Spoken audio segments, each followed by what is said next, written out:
AITA for I constantly refuse to share the bill and pay only for myself. Alright, here goes. I've been in the same friend group for more than half my life. We all met back in secondary school, and somehow, despite all the twists and turns, we've stuck together. We're a tight-knit group, and even now in our early 30s, we still make time to catch up. Birthdays, holidays, random dinners just because it's always a blast. We've grown up together, gone through everything from teenage breakups to our first jobs, and honestly, these people feel more like family than friends. We're comfortable with each other, we've seen it all, the good, the bad, and the deeply embarrassing. Now, one thing about me that everyone in my group knows is that I don't drink, never have, and it's just not my thing. Plus, I have some food restrictions, so I tend to keep things simple and stick to my own meal without diving into the sharing plates experience that everyone else loves. The rest of them, they're all about sharing. It's like a ritual for them to order 3 times what they can eat, try everything, and then swap plates like it's some culinary speed dating event. Years ago, one of my friends suggested I just have a separate bill, and honestly, it was a perfect solution. My meals are always simple and way cheaper, so I don't feel like I'm being overcharged for things I didn't touch. The rest of the group splits the remainder, which includes the drinks and the endless tapas-style plates they order. And, crucially, everyone seemed fine with it. It wasn't even a thing anymore, it's just how we do dinner. But last week, something happened that's left me questioning everything. A friend of mine, let's call her Sarah, recently started dating this guy named Aaron. She's mentioned him here and there, and from what I'd heard, he seemed okay. A bit outspoken, maybe, but I figured he was just confident. Sarah's had her fair share of questionable guys in the past, so I figured she knew what she was doing. This past weekend, she brought Aaron along to one of our dinners for the first time. It was meant to be a sort of casual meet the group thing. We've all done it before. Bringing new partners around is basically a rite of passage in our group. So we get to the restaurant, and things kick off like they always do. The drinks start flowing within minutes: wine, cocktails, the works. The group slips easily into our usual rhythm, with people joking and nudging each other, ordering up a storm. Sarah and a couple of the others are already on their second round of cocktails, while the rest are deliberating over which bottle of wine to open next. There's no moderation, really, just a sense of celebration that always comes out when we're all together. Someone asks if we should get a few appetizers to start, and soon the table fills up with a medley of small plates. There's no real plan, it's just one of those nights where everyone seems to want to try everything, passing food across the table, laughing as they take bites off each other's plates. It's chaotic, but it's us. Aaron fits right in, or at least it seems like he's making every effort to.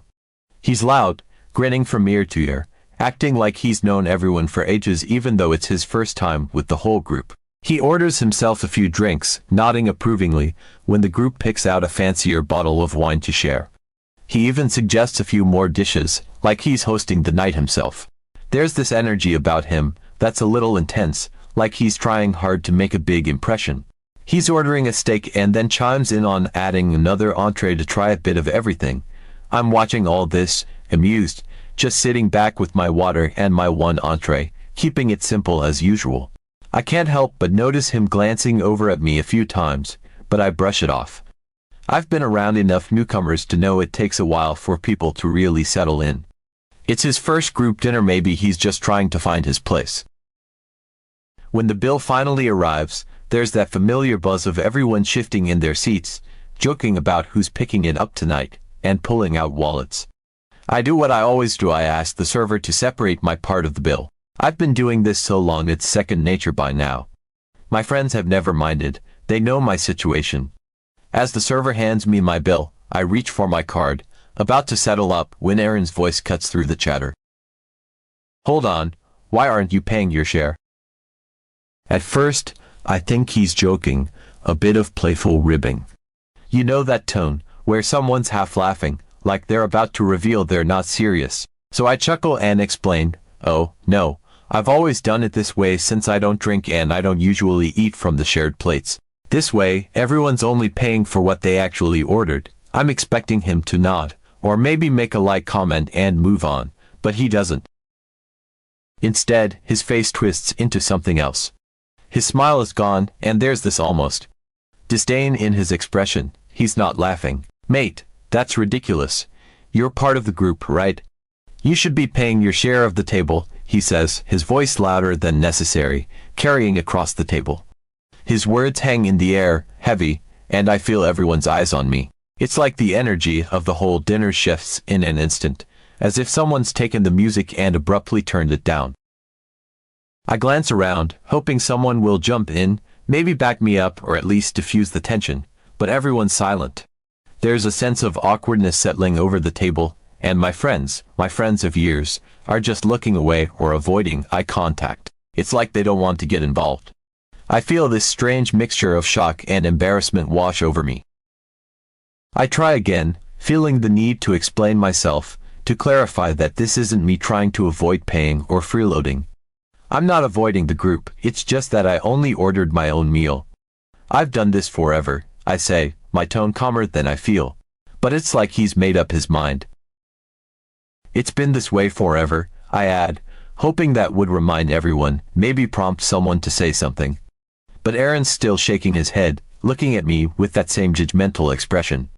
It's like he can't even hear me, or he's chosen not to listen. There's no understanding, just his voice, louder and more forceful as he throws words like cheapskate and selfish across the table. Each word feels like a punch, tight-fisted, selfish. I can feel my face getting hot, and I'm just praying that one of my friends will step in. But everyone is silent, staring down at the table or off to the side. I don't know if they're shocked or just uncomfortable, but nobody is defending me, and that just makes me feel worse. Here I am, in a group I've been part of for years, being told I'm some kind of cheapskate for sticking with a system we all agreed on ages ago. Finally, after what felt like an eternity, I just handed over my card, paid my bill, and left. I couldn't stand the idea of sitting there any longer with Aaron glaring daggers at me and my friends staying silent. I didn't want to escalate things, but I felt completely humiliated. I walked out with my head spinning, feeling like I'd just been called out in front of everyone for something that's never been an issue. Since then, I've been rethinking everything. Did I somehow miss the fact that my friends have resented my separate bill all these years? Was Aaron right? Was I the one being selfish and stubborn by sticking to my own bill all this time? I mean, no one has ever complained about it before, and I'd always assumed it was just understood. But now I'm wondering if they've all secretly been irritated with me for years and just never said anything. Or maybe Aaron's just that kind of guy, the type who needs everything to be fair by his own definition, even if it means bulldozing someone else. I can't help feeling like he's the one who crossed the line, but his words stuck with me. Now, I'm torn between sticking to what I know works for me or giving in to avoid another confrontation like that. I don't know. Am I the asshole for sticking with my separate bill after all these years? Or did Aaron overstep? Update 1. A few days after that dinner, I got a call from one of my friends. It was clear from her voice that the group had talked about what went down with Aaron. She was friendly but cautious, like she didn't want to bring up the mess but knew she had to. She asked if I'd come out for another group dinner, just a small one this time. She made a point to say everyone wanted me there, that they missed me last time, and that it would be a good chance to just have a nice, chill night. It felt like a peace offering, and after a few seconds of hesitation, I agreed. She didn't mention if Aaron would be there, but in the back of my mind, I knew he would. There was no way he wouldn't show up, not with how confident he'd been. When I arrived at the restaurant that night, everyone was already there, chatting and laughing like the last dinner never even happened. It felt good to be back with them, but there was still this weight in the air. I could tell people were a little tense, probably wondering if there would be another confrontation. Sure enough, a few minutes after I sat down, Sarah walked in with Aaron by her side. He looked as smug as ever, smiling at everyone as if he'd single-handedly changed the group dynamic with his bold demands last time.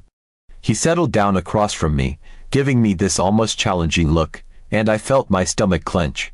But I smiled back, determined not to let him get under my skin. As the night went on, people started ordering drinks and appetizers, getting back into their usual groove. Aaron, of course, wasted no time diving into the menu, suggesting plates and even pushing for a few of the pricier options. I was trying to keep my cool, but I could feel him watching me, like he was waiting for me to go through my usual routine of ordering my own thing and splitting off my part of the bill. At one point, Aaron leaned back in his chair, looking right at me, and brought up the last dinner. He made a loud comment about how some people like to dump the rest of the group with their own tab instead of paying their fair share. I could feel my face heating up as he practically called me out in front of everyone. He asked if I'd be doing the same this time, still smirking like he had all the power here. But that night, I was done explaining myself, done trying to keep the peace while he dragged my name through the mud. I didn't respond. I simply glanced at him and then turned back to the menu. And as I scanned the options, a thought started to form. If Aaron wanted me to split the bill so badly, if he was so insistent that it was only fair to share everything equally, then maybe I'd give him exactly what he wanted. So I decided I'd order like I'd never ordered before. Every time Aaron suggested something, I nodded along and added my own recommendation. I went for the most extravagant items, appetizers that could have been meals on their own, and the biggest steak on the menu. I ordered drinks even though I don't drink and made sure to pick the ones that came in fancy glasses, the ones with ingredients you can't pronounce. I ordered desserts halfway through the meal, just to try them out. Every time I caught a glimpse of Aaron's face, he looked slightly confused, like he couldn't figure out what was going on. My friends were shocked too, watching me pile up orders, some of them raising eyebrows, a few even chuckling under their breath. I could tell they were amused but curious, probably wondering what had gotten into me. But no one said anything, and everyone just went along with it. The meal turned into a true feast. There were so many plates on the table that we were passing dishes around, sampling bits of everything while the drinks kept flowing. People were laughing and getting louder, the tension finally melting away. It was one of the best dinners we'd had in a while, the kind of night where the table was packed with food, and everyone was so wrapped up in conversation that time seemed to blur. Finally, when the laughter died down and people started settling into that post-dinner lull, the bill arrived. The server set it down in the middle of the table, and I reached out, grabbing it before anyone else had a chance. I could feel Aaron watching me, his smug smile fading slightly as I scanned the bill. It was massive, easily one of the biggest tabs we'd had as a group. I glanced up at Aaron, catching his eye, and announced that if he was so keen on splitting the bill equally, then this time, I was perfectly fine with it. The look on Aaron's face was priceless. He glanced over at the bill, his eyes widening as he realized that the bulk of the charges were from my side of the table. He had clearly expected me to order my usual simple meal to keep things modest, but instead, I'd outdone everyone else. He opened his mouth to protest, starting to point out that maybe the bill shouldn't be split since I'd ordered so much. But I cut him off with a calm look, reminding him that splitting the bill equally was his suggestion, the very thing he'd fought me over at the last dinner. He'd made it clear that we were all part of the group, and everyone should pay their fair share, so that's exactly what we'd do. I watched as realization dawned on him. He looked around, trying to gauge if anyone else would back him up, but this time, no one seemed willing to step in. I could see some of my friends trying to hold back laughter, a few even shooting me knowing looks, like they finally understood what I was doing. Aaron had no choice but to go along with it, and the rest of us split the bill equally, just as he'd wanted. He looked completely dumbfounded as he pulled out his wallet, realizing he'd have to pay far more than he'd bargained for.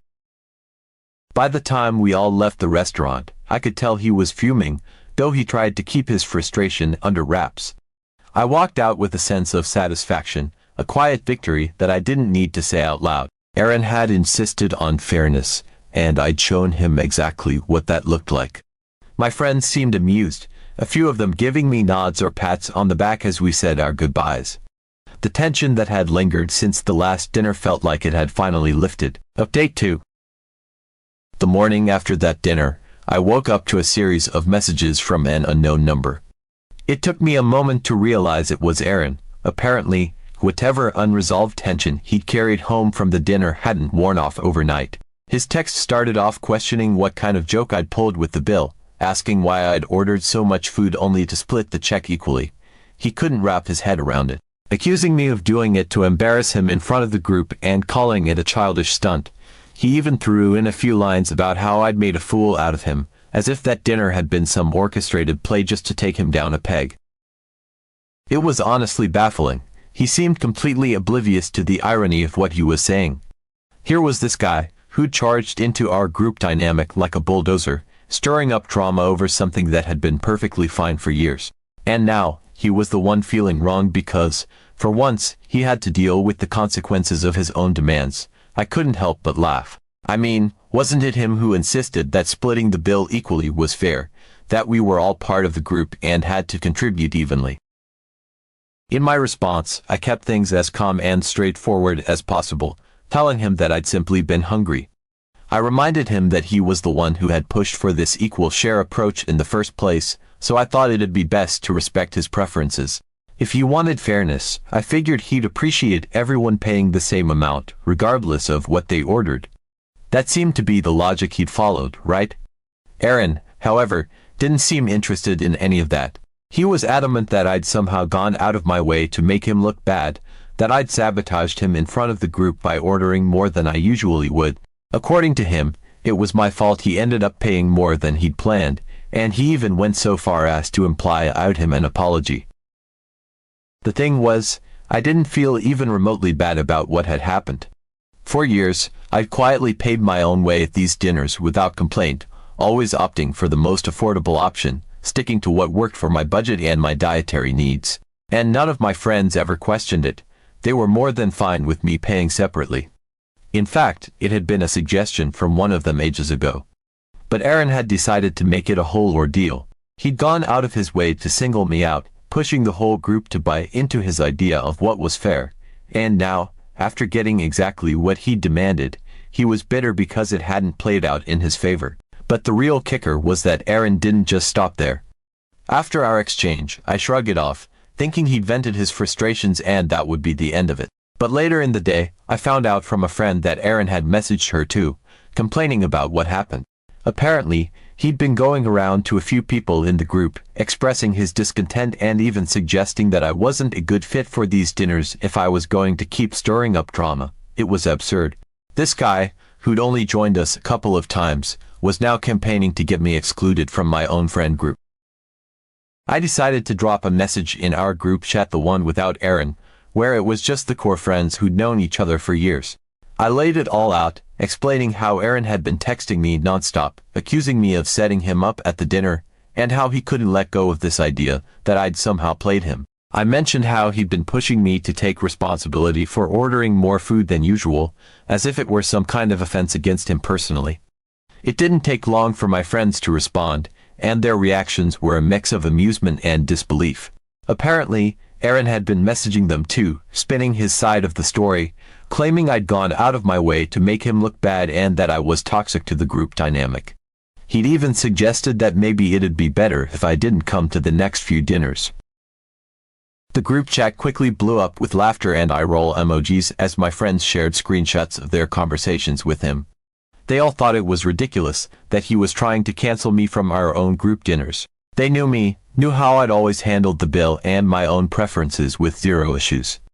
We'd built this unspoken system that worked for everyone, and here was this newcomer thinking he could swoop in and dictate how we should split things. My friends were cracking jokes, saying they should have charged him a newbie tax for even thinking he could take on the role of dinner dictator. They found it hilarious that he was so worked up over something as basic as a shared bill. A few of my friends even pointed out how obvious it was that Aaron felt embarrassed, but instead of owning it, he was trying to pass off his own discomfort as my fault. They saw right through him. One friend laughed about how he'd gone from trying to be the big man to playing the victim the moment things didn't go his way. It was like he couldn't handle the reality that he'd essentially orchestrated the entire situation himself. We shared stories back and forth, recounting little moments from the dinner where Aaron had tried to lead the group or make comments about how we should do things the right way, and it became clear that none of us were taking him seriously. They all reassured me that he was the one being absurd, that he'd crossed the line by messaging everyone about it, and they found his whole campaign to get me banned from the group laughably out of touch. There was this sense of camaraderie, a reminder that we'd been through far too much together to let one loud, insecure outsider disrupt our dynamic. By the end of it, we'd all agreed that Aaron's over-the-top reaction said a lot more about him than it did about me. It was obvious he wasn't cut out for the group if he couldn't handle a simple dinner bill without blowing up. And honestly, I couldn't help but feel a little bit of satisfaction. Aaron had shown up, tried to change things for everyone, and ultimately made a fool of himself. Meanwhile, the rest of us were still here, still laughing about it, and still planning our next dinner, one that he wouldn't be invited to.